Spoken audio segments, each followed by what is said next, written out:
Durante minha recuperação da minha cirurgia, meu filho disse que eu era um fardo financeiro e que precisava me virar sozinha. Semanas depois, convidei ele para um café e tinha uma pasta na mesa. "Abre", eu disse. Ele abriu sorrindo, achando que era a herança antecipada. Ao ler a primeira página, a mão dele começou a tremer e a cor sumiu do rosto. A esposa perguntou: "O que é isso?" Ele não conseguia responder. Eu estava deitada naquela cama, olhando para o teto branco do meu quarto. O quarto que um dia foi meu refúgio, meu cantinho de paz. Mas naquele momento, parecia uma cela. Meu peito ainda doía, não só pelos pontos da cirurgia cardíaca que eu tinha feito 3 semanas antes, mas por uma dor diferente. Uma dor que nenhum médico consegue diagnosticar. A dor da traição. Era uma terça-feira de tarde. Lembro porque o sol entrava pela janela de um jeito específico, criando aquele quadrado de luz dourada no chão de taco. Eu ficava olhando para aquela luz, pensando em como as coisas tinham mudado. Estava quieta, imóvel, quando ouvi a voz dela vindo da sala.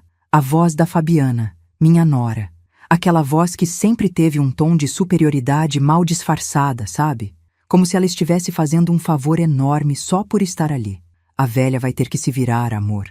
Essas palavras atravessaram a parede e entraram no meu quarto como uma lâmina afiada. Senti meu corpo todo ficar gelado. Não era o ar-condicionado. Era o choque. Eu estava com o controle remoto na mão. Tinha acabado de desligar a televisão porque aquelas novelas da tarde só me deixavam mais angustiada. E agora, no silêncio absoluto do apartamento, cada palavra dela chegava até mim com uma clareza assustadora. "A gente não pode mais bancar essa farra de remedinho caro e médico particular. Ela que vá pro SUS como todo mundo." Farra. Ela chamou meus remédios controlados, meus exames de coração, minhas consultas com o cardiologista, de farra. Como se eu estivesse me divertindo. Como se acordar às 5 da manhã, com falta de ar, com aquela sensação de que o peito vai explodir, fosse uma escolha. Como se tomar 6 comprimidos diferentes por dia, cada um com um horário específico, fosse um luxo que eu tinha escolhido para mim. Fechei os olhos com força. Tentei respirar fundo, mas o ar não entrava direito. Meu coração começou a acelerar. Não podia ter um ataque de pânico agora. Não podia mostrar fraqueza. Mordi o lábio com força, sentindo o gosto metálico do sangue na boca. Concentrei-me em contar até 10. 1, 2, 3. A voz dela continuava. "Sério, Ronaldo, a gente precisa pensar na gente agora. Ela tem aposentadoria. Não é muito, mas dá para ela se virar. A gente tem planos, amor. Aquela viagem para Cancún que você me prometeu. A reforma da cozinha. A gente não pode ficar carregando esse peso." Peso. Eu era um peso. Aquelas palavras ecoaram dentro da minha cabeça como um sino fúnebre. Eu, que passei 67 anos nessa terra construindo, erguendo, sustentando, era agora um peso, um fardo, algo que precisava ser aliviado, descartado, jogado fora. Ouvi a voz do meu filho, meu Ronaldo, meu menino, o bebê que eu segurei nos braços quando ele nasceu, pequenino, frágil, com aqueles olhinhos pretos que me olhavam como se eu fosse o universo inteiro, o menino que eu embalei nas noites de febre, o adolescente que eu consolei quando levou o primeiro fora, o homem que eu ajudei a construir do zero. Você tem razão, amor. Eu vou conversar com ela." Simples assim, sem hesitação, sem um pingo de dúvida na voz, como se estivesse concordando em trocar de marca de café. Meu filho, meu único filho, o motivo pelo qual eu acordava todos os dias durante 42 anos, tinha acabado de me reduzir a um problema financeiro que precisava ser resolvido. Abri os olhos. Olhei para o criado mudo ao lado da cama. Lá estavam as fotos. Ronaldo, aos 5 anos, com aquele sorrisinho banguela, segurando um sorvete que eu tinha comprado com o dinheiro da costura da semana. Ronaldo, aos 15, de terno pela primeira vez, na formatura do fundamental, tão orgulhoso, me abraçando forte. Ronaldo, no dia do casamento dele, me dando o braço, me chamando de minha rainha, na frente de todo mundo. Mentira. Tudo mentira. Fiquei ali, deitada, ouvindo eles rirem na sala. Rirem. Como se tivessem acabado de resolver um problema chato. Ouvi o barulho da geladeira abrindo, o tilintar de copos, o som da televisão sendo ligada. A vida deles continuava normalmente, enquanto a minha desabava por dentro. Não sei quanto tempo fiquei assim. imóvel, olhando para o teto, tentando processar, tentando entender, mas não havia lógica, não havia explicação que fizesse sentido. Comecei a fazer contas na cabeça, porque é isso que a gente faz quando a dor é grande demais para sentir de uma vez só. A gente se distrai com números, com fatos, com provas concretas de que a gente não está louca. 22 anos pagando escola particular. A escola São Francisco, aquela cara, com piscina e inglês avançado. Porque eu não queria que meu filho estudasse nas escolas públicas sucateadas do bairro. Não, meu filho merecia o melhor. Quantas noites eu passei costurando até às 3 da manhã para pagar aquela mensalidade? Quantos vestidos de noiva eu fiz sob encomenda, fincando alfinete com os dedos inchados, a vista cansada, as costas doendo. R$ 1.200 por mês durante 22 anos. Faça as contas. R$ 316 mil. R$ 316 mil que saíram do meu suor, das minhas mãos calejadas, das minhas noites sem dormir. E o casamento. Ah, o casamento. Aquele evento que a família da Fabiana não tinha condições de bancar, porque o pai dela tinha perdido o emprego. Claro. Então quem bancou? Eu. R$ 17 mil. O buffet com 200 convidados. O vestido importado dela, que custou R$ 4.500. A decoração com flores naturais. O fotógrafo premiado. O trio elétrico porque ela queria uma festa inesquecível. Eu paguei tudo. Vendi as joias que meu marido tinha me dado. As alianças de ouro do nosso casamento. O relógio dele. Vendi tudo porque eu queria ver meu filho feliz. Queria que ele tivesse a festa dos sonhos. E ele teve. E no dia seguinte ao casamento, quando eu comentei que tinha ficado cansada porque tinha passado a madrugada ajudando a arrumar as coisas, a Fabiana revirou os olhos e disse: "Aim, Vera, mas ninguém pediu para a senhora fazer isso. Ninguém pediu. Mas se eu não fizesse, quem faria? A reforma da casa. Minha casa. A casa que meu marido comprou com o dinheiro da indenização quando ele foi demitido da fábrica. A casa que era para ser nossa segurança, nosso patrimônio, nossa garantia de velhice tranquila. Quando o Ronaldo casou, eu ofereci a casa para ele morar. De graça. Porque eu achava que era isso que mães faziam. Davam. Mas a casa estava velha. O piso estava quebrado. A pintura descascando. A instalação elétrica era antiga e perigosa. A Fabiana deu um ultimato. Ou reformava tudo, ou eles alugavam um apartamento e eu ficava com aquela ruína nas costas. R$ 183 mil. Foi quanto custou a reforma completa. Piso de porcelanato, pintura nova, cozinha planejada com aqueles armários brancos brilhantes que ela viu numa revista. Banheiros revestidos com pastilhas importadas. Ar-condicionado em todos os quartos. Cerca elétrica. Portão automático. Eu peguei um empréstimo consignado. Comprometia 40% da minha aposentadoria todo mês. Durante 5 anos, eu paguei aquele empréstimo. 5 anos comendo arroz com ovo para sobrar dinheiro. 5 anos sem comprar uma roupa nova para mim. 5 anos sem ir ao dentista porque não sobrava dinheiro para tratamento. E ainda teve a empresa. A primeira empresa do Ronaldo. Aquela loja de roupas masculinas que ia revolucionar o mercado. Ele me procurou com um plano de negócios impresso, todo animado, dizendo que precisava de R$ 42 mil para começar, que era um investimento certo, que em 2 anos eu teria meu dinheiro de volta com juros. Eu dei. Claro que dei. Peguei o dinheiro que eu tinha guardado para uma emergência. Aquele dinheiro que era para ser meu colchão de segurança. Entreguei para ele com um abraço e um beijo na testa. Vai dar certo, meu filho. Eu acredito em você. A loja durou 8 meses. Faliu. Ele nunca me devolveu 1 centavo. Nunca me deu satisfação. Apenas disse, num jantar de domingo, entre uma garfada e outra de macarrão: "Mãe, aquele negócio da loja não deu certo. Mas fazer o quê, né? Faz parte." Faz parte. R$ 42 mil faziam parte. Somei tudo na minha cabeça. 316 mil da escola. 17 mil do casamento. 183 mil da reforma. 42 mil da empresa. Isso dava R$ 558 mil. Mais de R$ 500 mil. R$ 500 mil que eu dei de coração aberto, sem esperar nada em troca. Porque eu achava que era isso que o amor de mãe fazia. Dava, sem cobrar, sem anotar, sem jogar na cara. E agora eu era um peso, um fardo, uma despesa inconveniente. Ouvi a porta do quarto se abrir. Fingi que estava dormindo. Fechei os olhos rapidamente, controlei a respiração. Senti a presença dele ali, parado na porta. O Ronaldo, meu filho. Fiquei imóvel. Ele ficou ali por uns segundos que pareceram horas. Eu queria que ele entrasse, que se sentasse na beirada da cama, que pegasse minha mão e dissesse que tudo aquilo tinha sido um mal-entendido, que ele me amava, que nunca me abandonaria. Mas ele não fez nada disso. Apenas ficou ali, parado, me olhando. E mesmo de olhos fechados, eu conseguia sentir. Não era um olhar de carinho, não era um olhar de preocupação, era um olhar de impaciência, como alguém olha para uma conta vencida, para um problema que precisa ser resolvido logo. Ele fechou a porta. Ouvi os passos dele se afastando pelo corredor. Ouvi a voz da Fabiana perguntando algo. Ouvi a risada dos dois. E eu continuei ali, deitada, de olhos fechados, fingindo dormir, enquanto meu coração se despedaçava em silêncio. Aquela noite, eu não dormi. Fiquei olhando para o teto, contando as rachaduras na pintura. Tentei chorar, mas as lágrimas não vinham.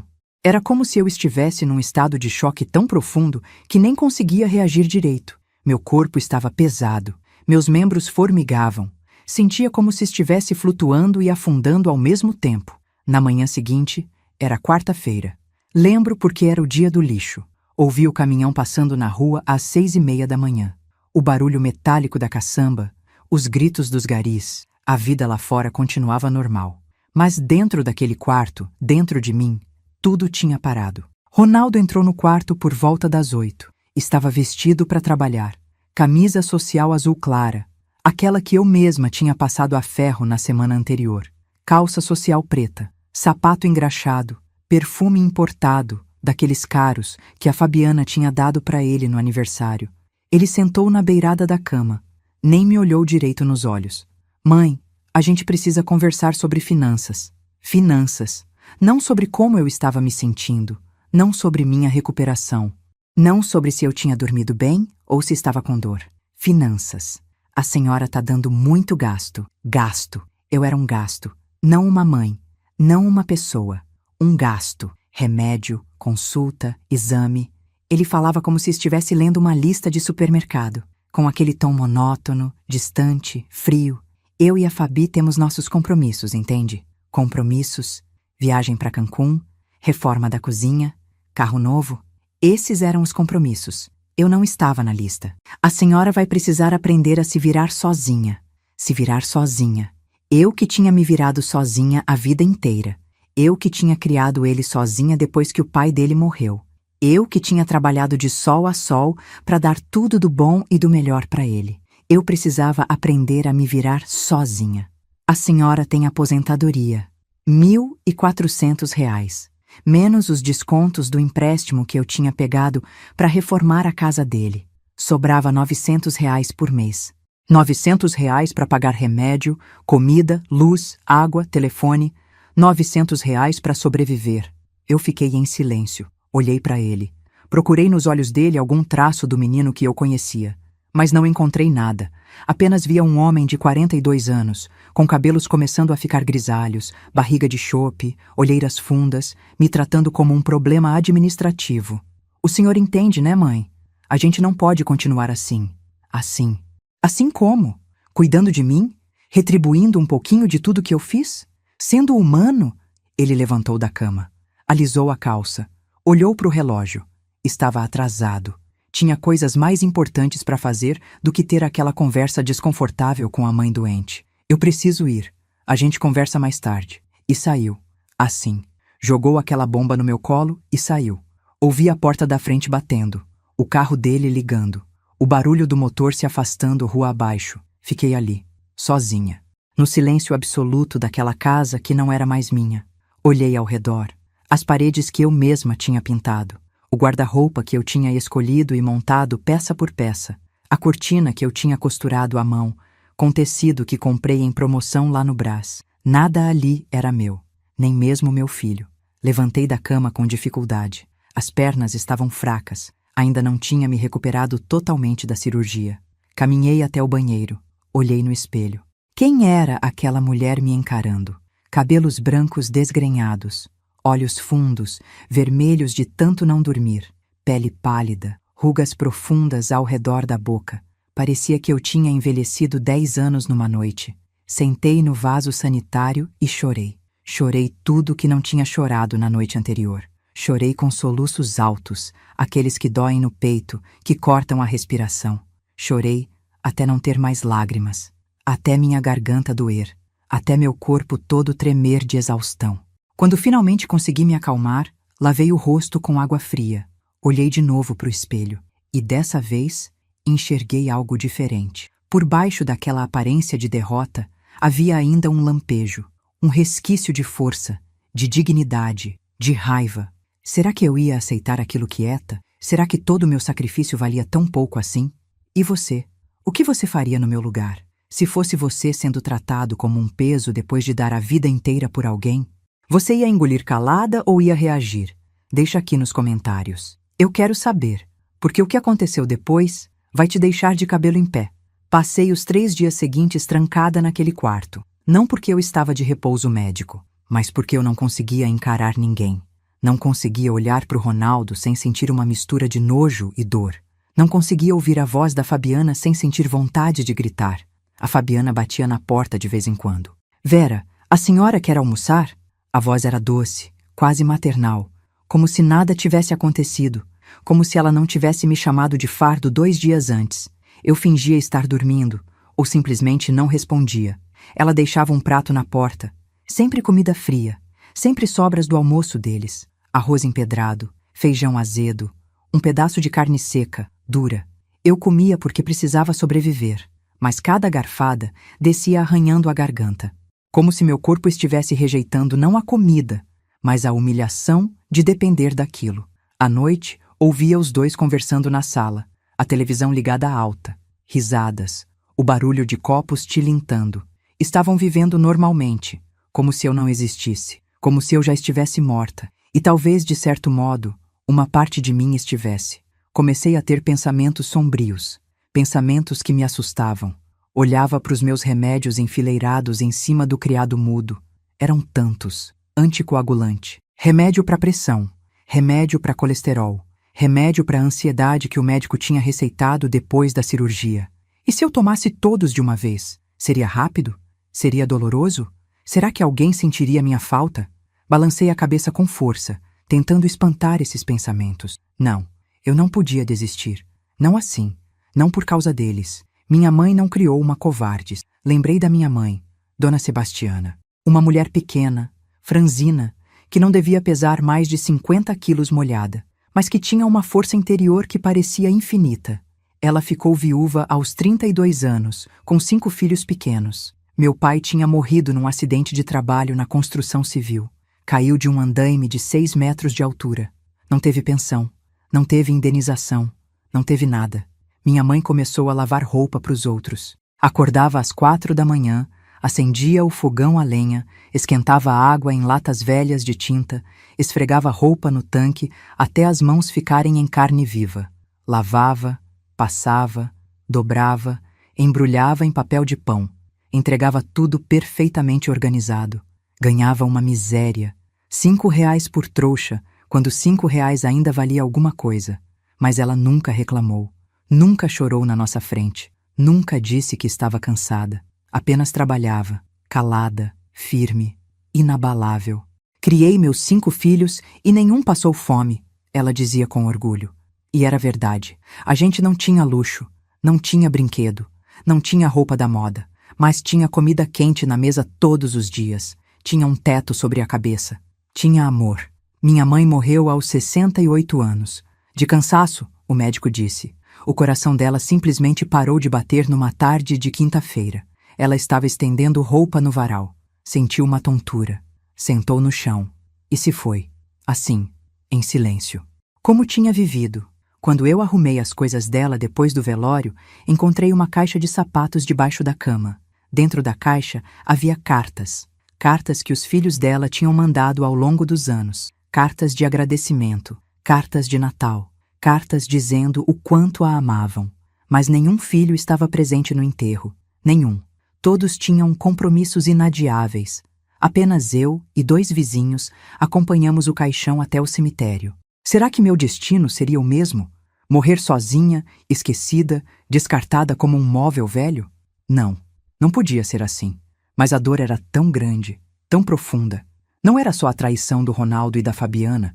Era a percepção cruel de que eu tinha desperdiçado minha vida inteira cuidando de quem não me amava de verdade. Comecei a reviver todas as memórias, todas as vezes que eu tinha me sacrificado, todas as vezes que eu tinha posto as necessidades dele acima das minhas. E agora, vendo de longe, com olhos de quem foi apunhalada pelas costas, tudo parecia tão idiota, tão patético. Lembrei daquela vez que o Ronaldo tinha 15 anos e queria ir num acampamento da escola. Custava R$ 300. Eu não tinha. A costura estava fraca naquele mês, mas ele chorou. Disse que era a única coisa que ele pedia, que todos os amigos iam, que ele ia ser humilhado se não fosse. Eu vendi minha aliança de casamento. A aliança que meu marido tinha colocado no meu dedo 17 anos antes, naquela cerimônia simples na igreja do bairro. Vendi por R$ 280 num ferro velho. Peguei mais 20 emprestado da vizinha. Dei os 300 para ele. Ele foi pro acampamento. Voltou bronzeado, feliz, com uma camiseta nova que tinha comprado lá. Nem agradeceu direito. Apenas jogou a mochila suja no chão e disse: "Mãe, lava isso para mim?" Eu lavei. Claro que lavei. Porque era isso que eu fazia. Lavava, limpava, consertava, resolvia, sem esperar nada em troca. Lembrei de quando ele tinha 20 anos e queria comprar uma moto cara, importada, porque ele achava que ia pegar mais mulher andando de moto. Ele me pediu R$ 5.000 emprestado, disse que ia me devolver em 6 meses. Eu peguei um empréstimo no banco, assinei um monte de papéis que mal entendi, dei o dinheiro para ele. Ele comprou a moto, bateu ela 3 meses depois numa noite de bebedeira. A moto ficou destruída. Ele nem se machucou, mas nunca me pagou, nem R$ 1. Eu paguei o empréstimo sozinha durante 2 anos, com juros. Lembrei do dia que meu marido morreu. Foi num sábado de madrugada. Ele tinha sentido uma dor forte no peito na sexta à noite. Eu quis chamar a ambulância. Ele disse que era azia, que ia passar. Tomou bicarbonato e foi dormir. De manhã, quando acordei, ele estava frio ao meu lado. Infarto fulminante. Nem deu tempo de socorrer. O Ronaldo tinha 24 anos na época. Estava morando num apartamento com uns amigos. Quando eu liguei para avisar, ele disse: "Mãe, eu tô no meio de uma festa aqui. Deixa eu terminar e eu vou aí." Terminar a festa. O pai dele tinha morrido e ele queria terminar a festa. Ele chegou no velório 3 horas depois, bêbado, cambaleando. Abraçou o caixão e chorou alto, fazendo escândalo. Todo mundo achou que era dor, mas eu sabia que era culpa. Ou teatro, ou os dois. No dia seguinte, quando sentamos para conversar sobre a herança, ele me perguntou quanto o pai tinha deixado. Eu disse que havia a casa, que ainda não estava quitada, e uma pequena pensão do INSS. Ele ficou visivelmente desapontado. Só isso? Como se o pai dele tivesse falhado por não ter morrido mais rico. E ainda assim, ainda depois disso tudo, eu continuei amando aquele menino. Continuei fazendo de tudo por ele, porque eu achava que um dia ele mudaria, que um dia ele reconheceria, que um dia ele olharia para mim e diria: "Obrigado, mãe, por tudo." Mas esse dia nunca chegou, e agora eu estava ali, aos 67 anos, doente, sozinha, trancada num quarto que não era mais meu, na casa que eu mesma tinha dado para ele, sendo tratada como um estorvo. Chorei tanto naqueles 3 dias que meu travesseiro ficou encharcado. Tinha que virar de lado porque a fronha estava molhada demais. Meu rosto ficou inchado, meus olhos ardiam, minha cabeça latejava de tanta dor de cabeça. Parei de tomar banho, parei de pentear o cabelo, parei de me importar. Ficava deitada ali, no escuro, com as cortinas fechadas, apenas existindo, respirando porque meu corpo insistia em manter as funções vitais, mas sem vontade real de viver. Foi no 3º dia que eu toquei fundo. Foi quando ouvi eles na sala. Era noite. Devia ser umas 10. Eu estava de olhos abertos no escuro quando ouvi a Fabiana dizer: "Amor, a gente precisa resolver isso logo. Ela tá ali parecendo um fantasma. Isso tá me dando nos nervos." Eu sei. Mas o que você quer que eu faça? Conversa com ela. Diz que não dá mais, que ela precisa procurar outro lugar. Sei lá, um asilo. Aqueles do governo são de graça. Asilo. Ela queria me jogar num asilo. Não sei não, Fabi. Ela acabou de operar do coração. E daí? A obrigação dela de cuidar de você acabou quando você completou 18. Agora a obrigação é dela cuidar dela mesma. A gente não é responsável por ela. Não eram responsáveis por mim. A mulher que tinha dado a vida por aquele homem não era responsabilidade dele. Ouvi o Ronaldo suspirar, um suspiro cansado. Tá bom, amanhã eu converso com ela. Desliguei. Mentalmente desliguei. Era como se meu cérebro tivesse desligado um interruptor para me proteger da dor. Fiquei ali, deitada, olhando para o teto escuro, sem sentir nada. Apenas um vazio imenso. Dormi. Pela primeira vez em 3 dias, dormi. Um sono pesado, sem sonhos, quase como um desmaio. Acordei com o sol batendo no rosto. Alguém tinha aberto a cortina. Olhei para o lado. A dona Cida estava ali, sentada na beirada da cama, me olhando com aqueles olhos preocupados. Verinha, minha filha, o que aconteceu com você? A dona Cida era minha vizinha há 40 anos. Tinha sido minha amiga desde que nos mudamos para aquele bairro. Ela tinha visto meu filho nascer. Tinha me ajudado nos primeiros meses depois que meu marido morreu. Era mais que vizinha. Era irmã de alma. Como você entrou aqui? Eu tenho a chave, lembra? Você me deu há anos. Eu vim aqui porque faz 3 dias que eu não te vejo. Fiquei preocupada. Toquei a campainha. A Fabiana me disse que você estava dormindo. Mas eu senti que tinha algo errado. Esperei ela sair e entrei. Olhei para ela e desabei. Contei tudo. Cada palavra. Cada humilhação. Cada dor. Chorei nos braços dela como uma criança. E ela apenas me segurou, forte, me deixando esvaziar toda aquela dor.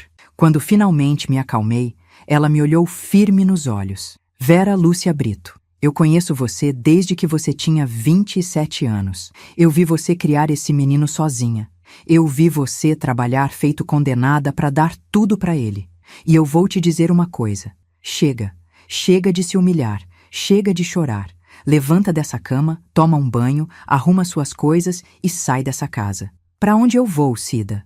Para minha casa. Você vai ficar comigo até a gente resolver sua vida. Eu não posso abusar. Abusar?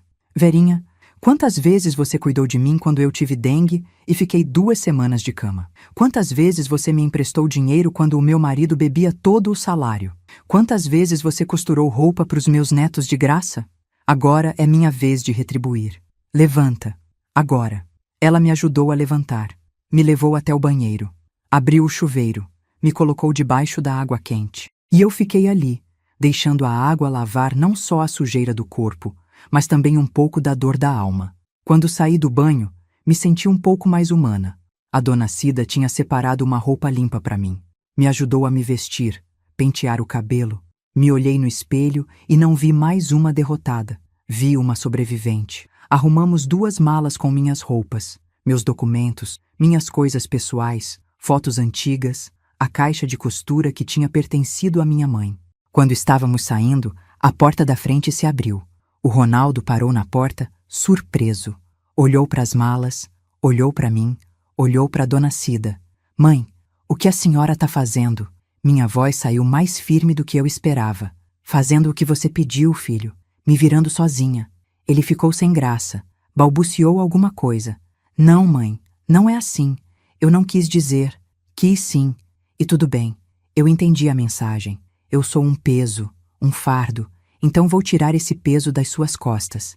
A Fabiana apareceu atrás dele, de legging e top, vindo da academia. Olhou para a cena com uma expressão de alívio, quase satisfação. Vera, a senhora não precisa ser dramática. Eu a ignorei completamente. Passei por eles carregando minha mala. A dona Cida pegou a outra. Caminhamos até o portão.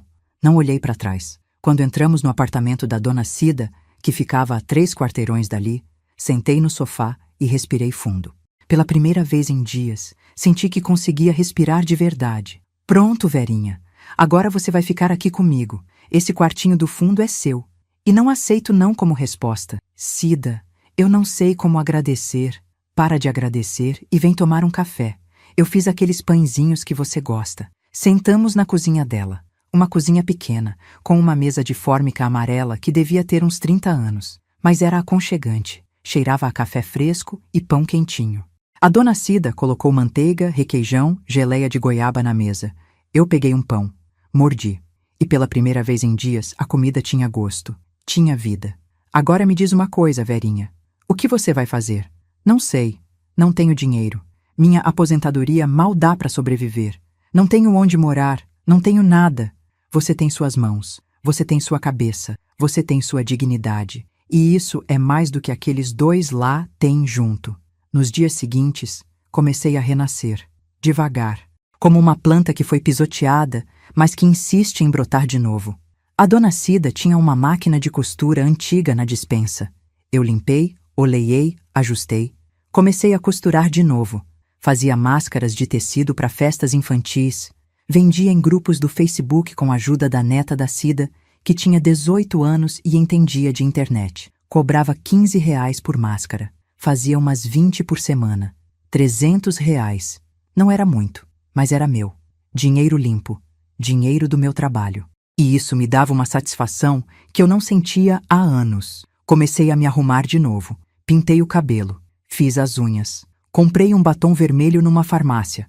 Comecei a caminhar na praça todas as manhãs. A dona Cida ia comigo. A gente conversava, ria, comentava sobre a vida. Descobri que eu era feliz. Genuinamente feliz. Pela primeira vez em muito tempo, eu acordava sorrindo. Dormia em paz. Não tinha aquele nó no estômago que me acompanhava sempre que eu morava com o Ronaldo e a Fabiana. Fazia 3 semanas que eu tinha saído de lá quando recebi uma mensagem dele. Mãe, podemos conversar? Não respondi. Bloqueei. Mas foi num domingo que tudo mudou. Era final de tarde. Eu tinha ido buscar uns documentos que tinha esquecido lá. Toquei a campainha. A Fabiana abriu. Estava com cara irritada. Vera, a gente tá ocupado. Só vim pegar umas coisas minhas. Não vou demorar. Ela bufou, mas me deixou entrar. Fui direto pro quarto. Abri o armário. Procurei minha caixa de documentos. Quando estava vasculhando a prateleira de cima, ouvi vozes na sala. Fiquei quieta, parada, escutando. Era um homem. Voz grossa, profissional. Então vocês querem vender por 800 mil? O Ronaldo respondeu. Isso, é uma casa boa, bem localizada. 3 quartos, 2 banheiros, garagem para 2 carros. Ótimo. Mas eu preciso da escritura para fazer a avaliação oficial. Tá tudo certo. A casa tá no meu nome. Meu sangue gelou. A casa estava no meu nome. Eu nunca tinha transferido aquela casa pro nome dele. Nunca. Fiquei ali, ouvindo. A conversa continuou. O corretor falou sobre prazos, documentação, valores de mercado. O Ronaldo e a Fabiana concordavam com tudo, animados. Saí dali em silêncio. Pela porta dos fundos. Eles nem perceberam. Fui direto para a casa da dona Cida. Contei tudo. Ela ficou indignada. Verinha, você precisa procurar um advogado. Isso é crime. Eu não tenho dinheiro para advogado, Cida. Lembra do doutor Henrique Dias? Aquele advogado que te ajudou no inventário quando seu marido morreu? Ele sempre disse que se você precisasse de algo, era só procurar. Liga para ele. Liguei. Expliquei a situação. Ele me pediu para ir até o escritório dele no dia seguinte, levando todos os documentos que eu tivesse. Passei a noite inteira procurando. Achei tudo. Escritura, certidões, recibos, comprovantes. Coloquei tudo numa pasta. Na manhã seguinte, peguei o metrô até o centro, o escritório do doutor. Henrique ficava num prédio antigo, com aqueles elevadores de grade pantográfica que você precisa fechar manualmente. Subi até o 5º andar. Bati na porta. Ele me recebeu com um sorriso caloroso. Dona Vera, quanto tempo? Senta, senta. Me conta o que está acontecendo. Contei tudo, desde o início. A cirurgia, a conversa que ouvi, a expulsão, a tentativa de venda da casa.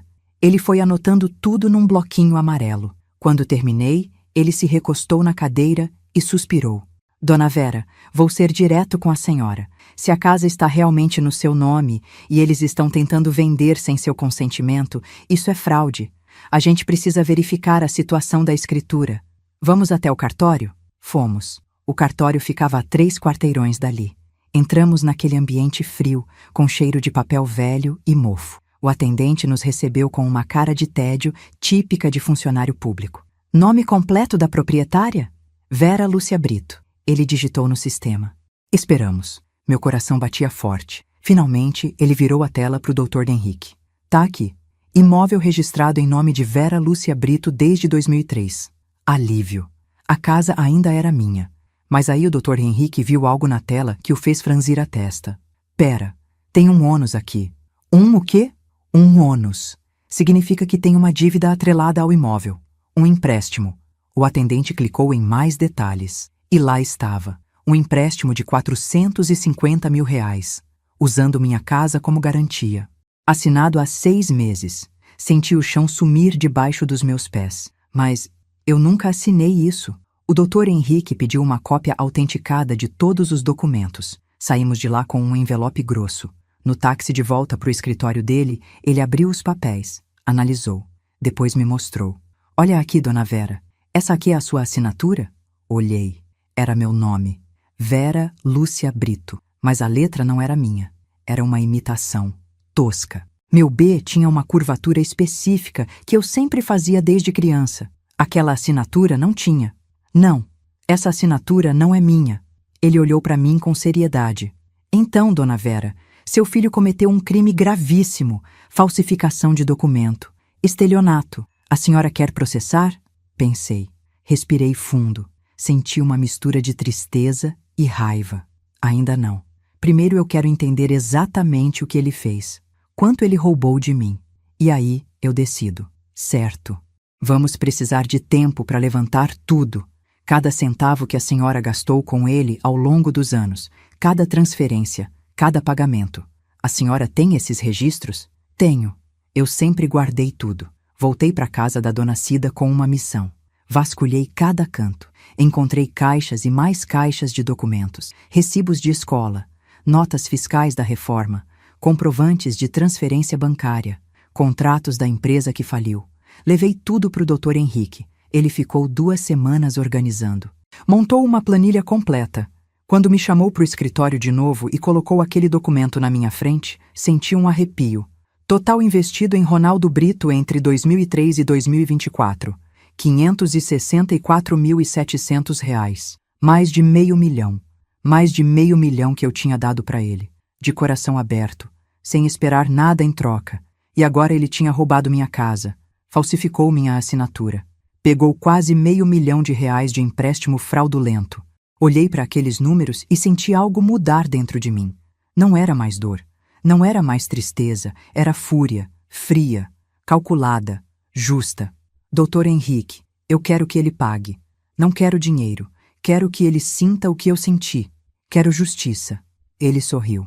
Um sorriso pequeno, mas cheio de aprovação.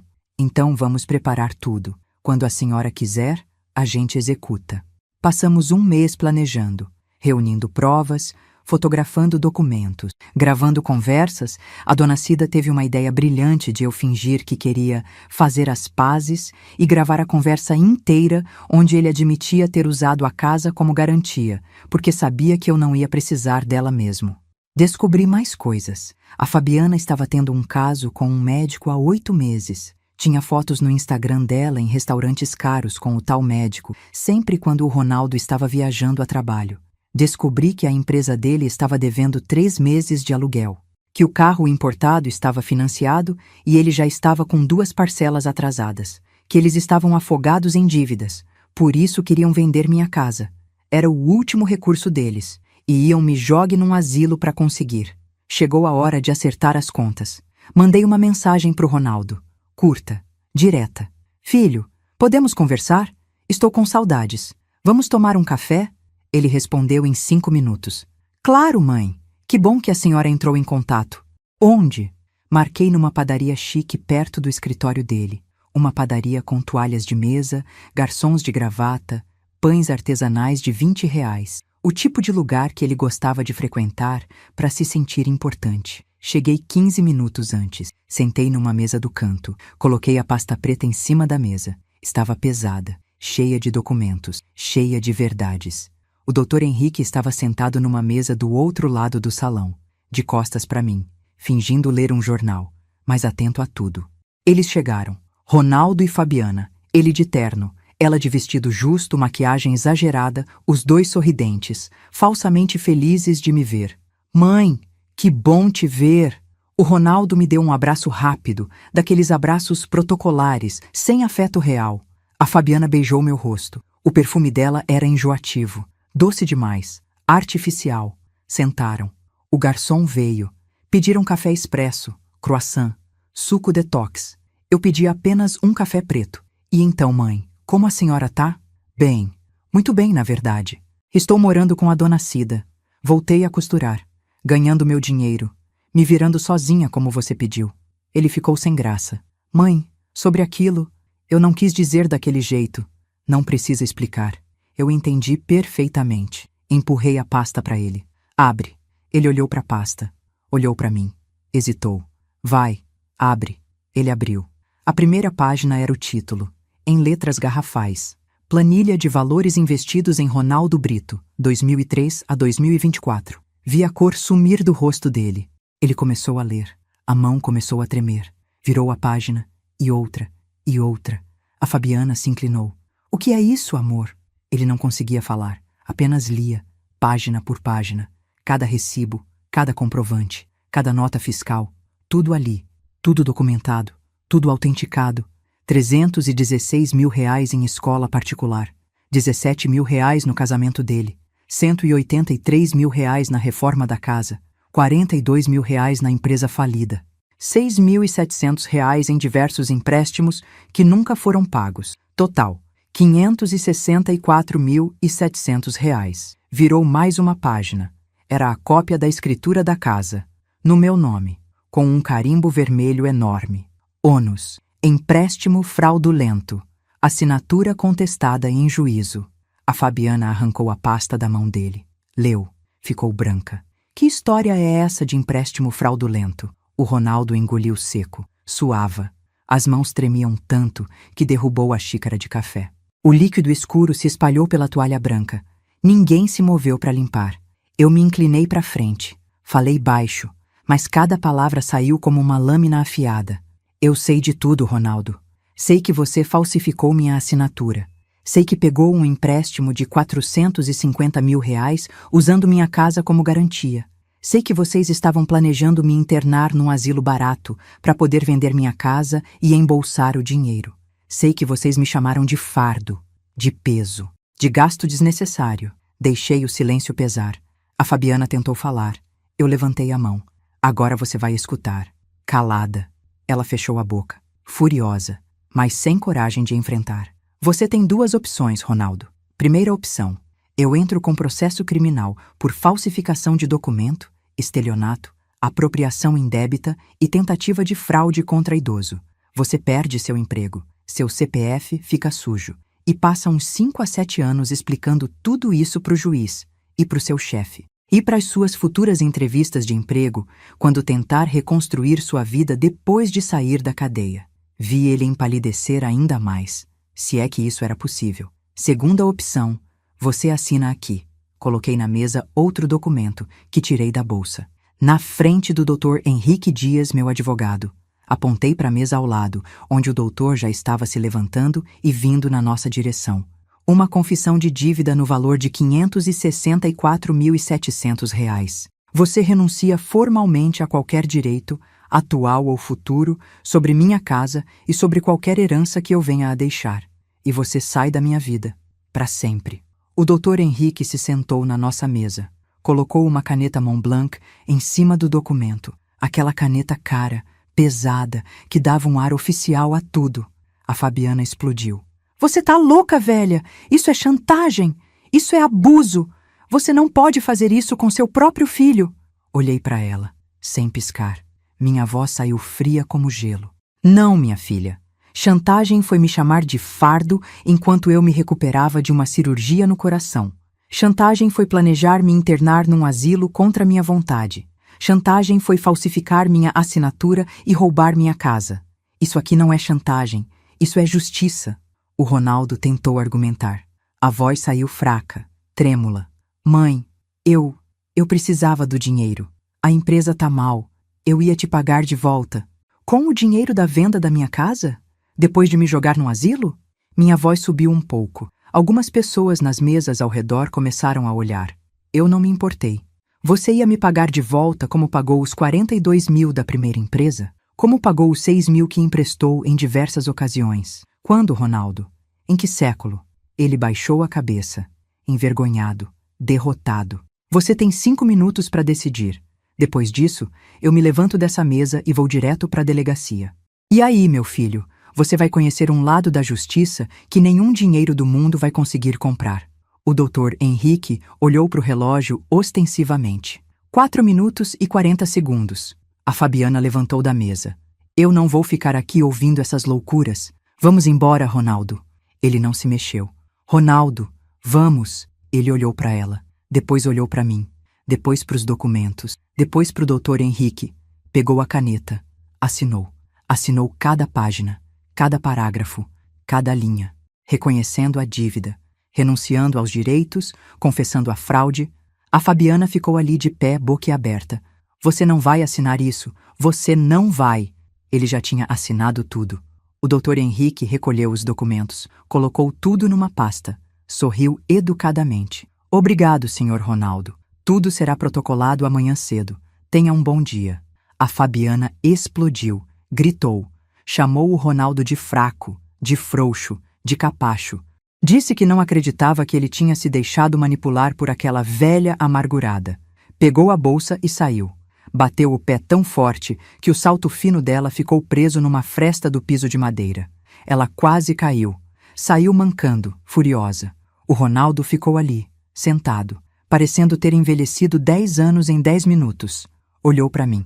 Mãe, eu sinto muito. Levantei da mesa. Peguei minha bolsa. Olhei para ele uma última vez. Eu também sinto, filho. Sinto por ter acreditado que você era diferente. Sinto por ter desperdiçado R$ 64.700 e 28 anos da minha vida achando que estava criando um homem de caráter. Mas não se preocupe. Eu aprendi. Nunca mais vou cometer esse erro. Saí dali de cabeça erguida. O doutor Henrique me acompanhou. Quando chegamos na calçada, ele me deu um abraço. Dona Vera, a senhora foi incrível. Nunca vi alguém tão firme, tão digna. Parabéns. Sorri, mas não era um sorriso feliz. Era um sorriso de quem finalmente tinha fechado uma ferida que sangrava há tempo demais. E agora, doutor? Agora a gente aguarda. Em 15 dias o banco vai executar a dívida do empréstimo fraudulento. Como a assinatura é falsa e comprovadamente não é sua, a casa ficará preservada. Mas o Ronaldo terá que pagar os R$ 450 mil. E como ele não tem, vão penhorar os bens dele. Carro, móveis, tudo. E a confissão de dívida que ele assinou? Essa fica guardada. Se um dia ele tentar te processar, tentar reverter alguma coisa ou te perturbar de qualquer forma, a gente usa. É nossa garantia. Acenei com a cabeça. Respirei fundo. Senti o ar fresco da tarde entrando nos meus pulmões. As semanas seguintes foram como assistir a uma peça de teatro, uma tragédia grega. Mas dessa vez eu não era a vítima, era a espectadora. O banco executou o empréstimo, como eu tinha contestado a assinatura e o doutor. Henrique apresentou laudo grafotécnico provando que era falsa, minha casa ficou preservada. Mas o Ronaldo estava devendo R$ 450 mil. Ele não tinha, obviamente. O banco penhorou o carro importado dele, aquele BMW preto que ele adorava, que lavava todo sábado, que mostrava para os amigos com orgulho. Foi levado num guincho numa terça-feira de manhã. Os vizinhos todos viram. A dona Cida me contou que ele saiu correndo de bermuda, gritando, tentando impedir. Mas os oficiais de justiça já tinham a ordem. Levaram.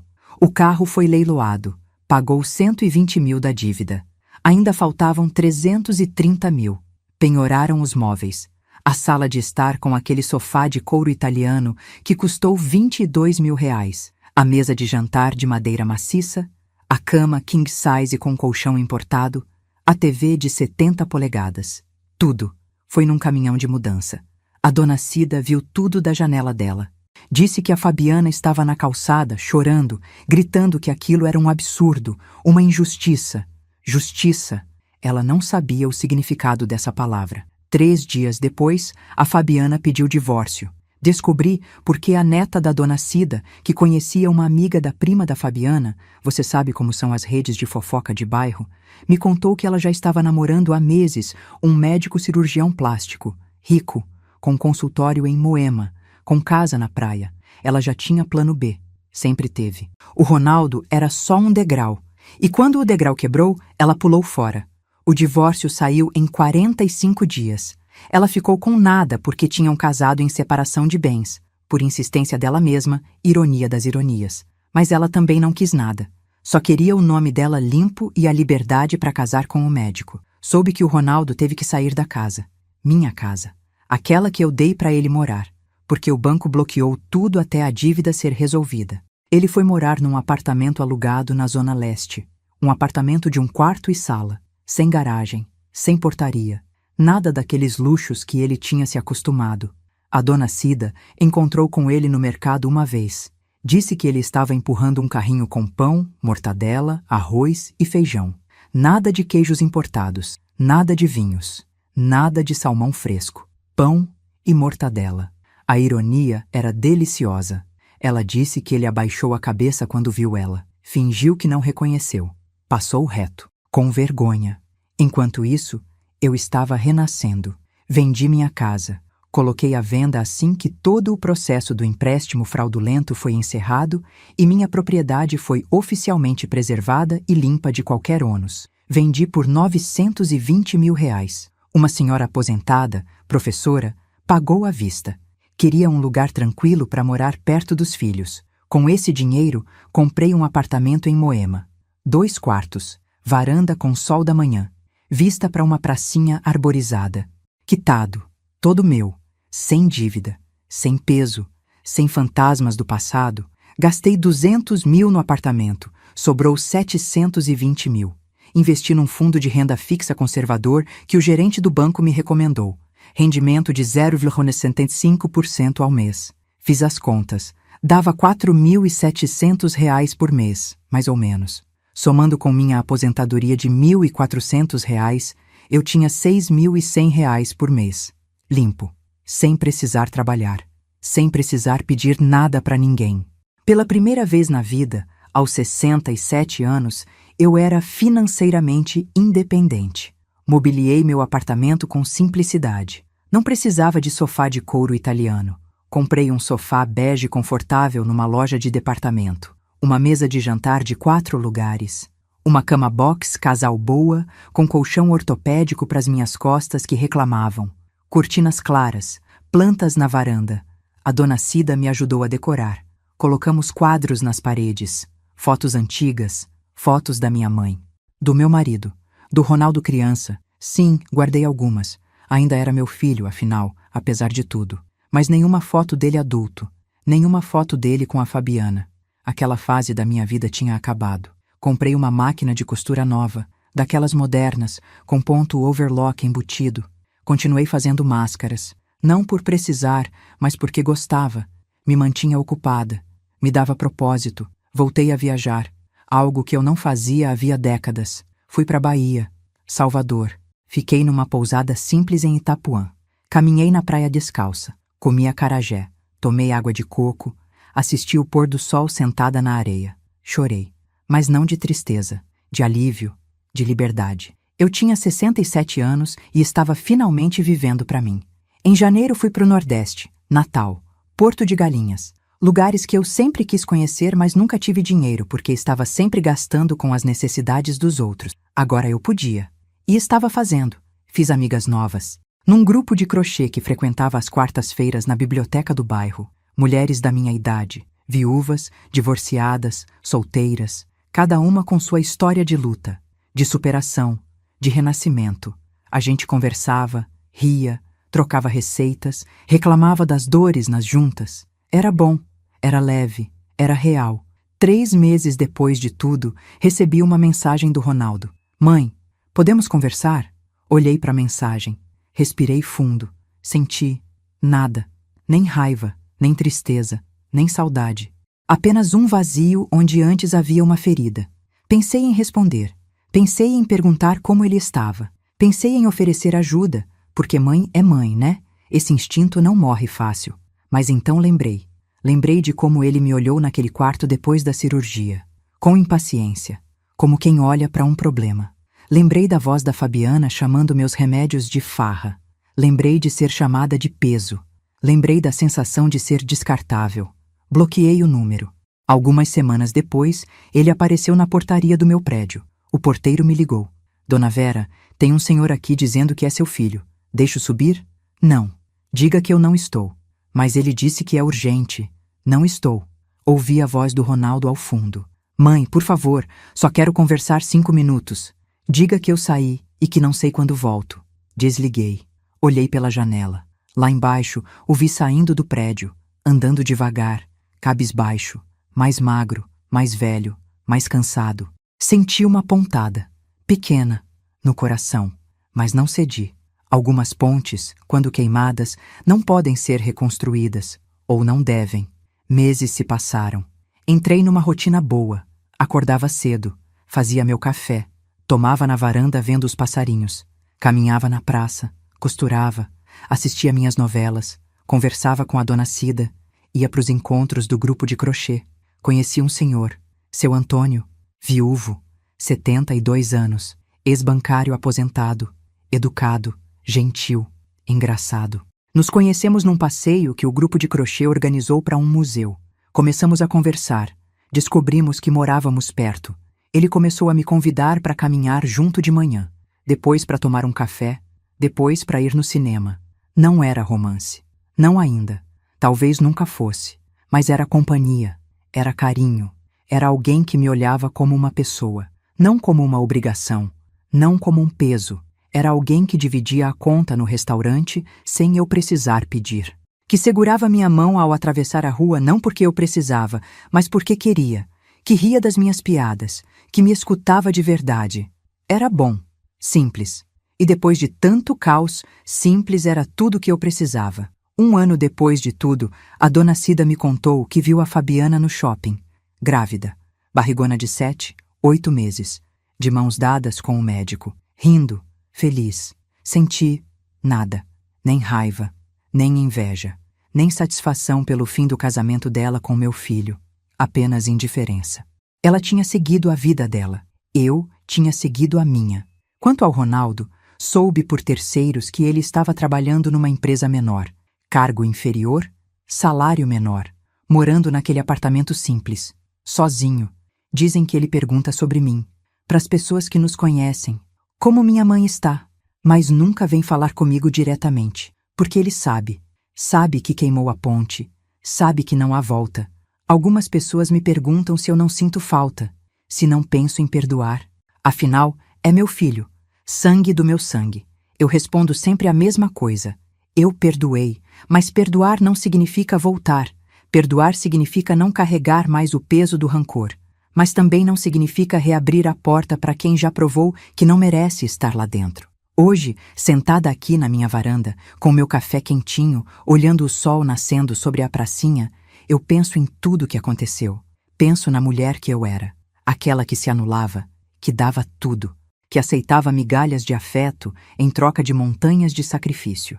Penso na mulher que eu sou hoje, independente, livre, digna, e percebo que apesar de toda a dor, de toda a traição, de toda a decepção, eu ganhei algo precioso. Eu me encontrei. Passei 67 anos vivendo para os outros. Agora estou vivendo para mim. E não há dinheiro no mundo que pague essa liberdade. Minha mensagem para você que está lendo isso, que talvez esteja passando por algo parecido. Dignidade não se negocia. Amor próprio não tem preço. E você não é obrigada a carregar ninguém nas costas, nem mesmo quem você gerou. Você deu sua vida, seu suor, seu sangue. Se isso não foi suficiente, se ainda te chamaram de peso, se ainda te descartaram como lixo, saiba, o problema não é você. Nunca foi você.